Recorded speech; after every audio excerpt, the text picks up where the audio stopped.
In the name of the one holy and living God.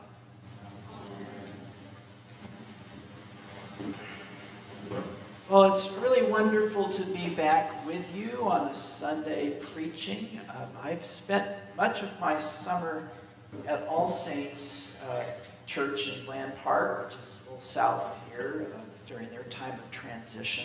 And I have one more Sunday to go. But I'm very grateful to Dean Matthew for inviting me to preach today. Well, last Sunday, we heard Jesus telling us these comforting lessons about searching for the lost and the forgotten and never giving up on anyone. But today, we seem to be heading in a completely different direction. And your head might be spinning at this parable and all of these words today. It sounds anything but comforting. Is Jesus really telling us the key requirement for getting into heaven is to be dishonest?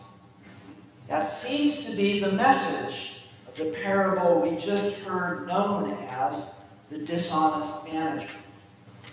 And then we get several lines toward the end that are confusing at best, like, if you haven't been faithful with dishonest wealth, why would you be entrusted with true riches?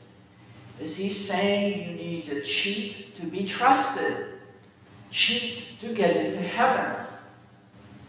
And then Jesus seems to take another flip with another direction, warning against making wealth an idol. You cannot serve God and wealth, Jesus says. Well, what is going on here? The best biblical scholars in the world will tell you that this section of Luke is nearly impossible to sort out.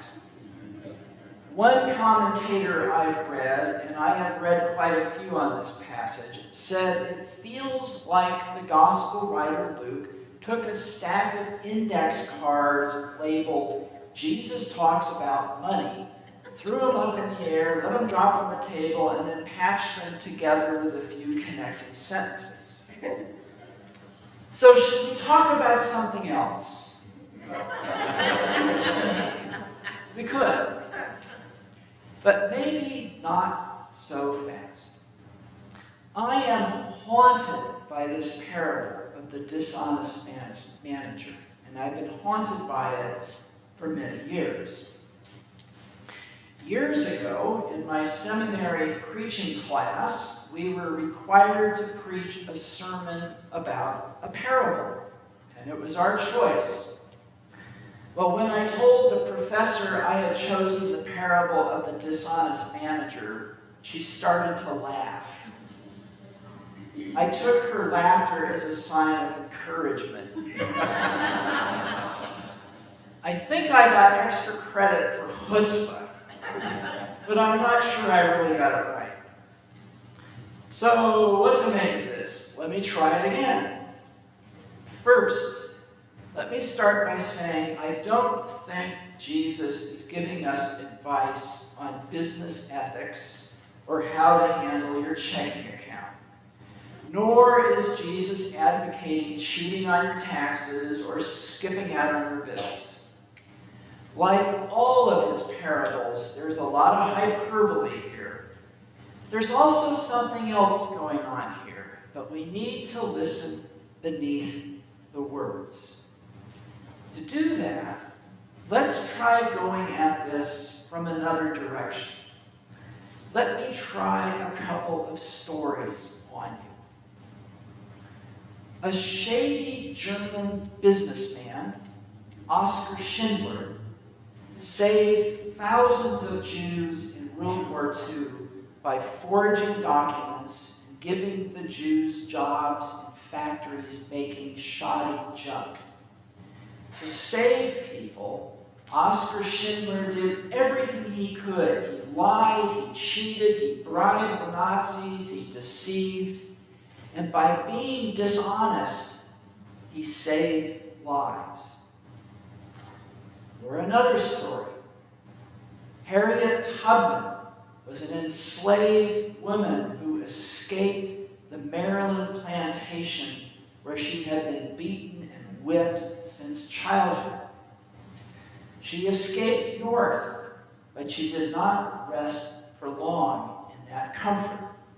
She sneaked back into the slave states 13 times and led more than 70 enslaved people to freedom. Harriet Tubman used every trick in the book to evade capture and help the enslaved become free. She lied, she cheated, she used a code named Moses, misleading the slave masters into thinking that they were searching for a man who was taking all of these slaves away. She deceived and lied to save lives. For Oscar Schindler and Harriet Tubman, saving people was more important than standing on meaningless honesty. There are times when honesty is moral emptiness if it means acquiescing in evil. We pray every Sunday, deliver us from evil, and we know evil comes close to us. And maybe we are living in such a time now.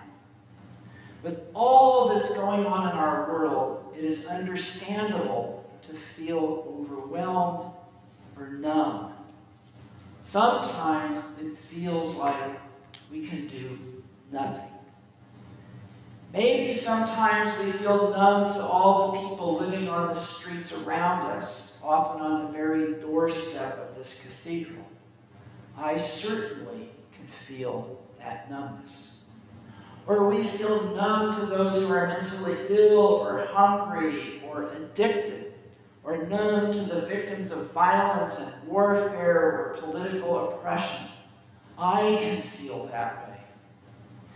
With the parable of the dishonest manager, I think Jesus means to shock us out of our numbness and our complacency.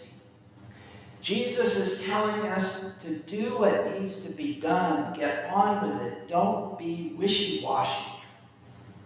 This morning, the Sacramento Bee has a headline about homelessness. The headline says, "Get used to this mess." Get used to this mess? No, don't get used to it. Jesus would say, never get used to this. Get out of your numbness. But don't be naive about the ways of the world. Use your brains. Be smart about it. Be wise as serpents and innocent as doves.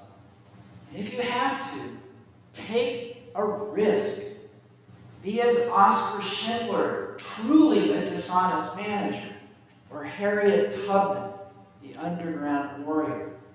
They took enormous risks to their very life.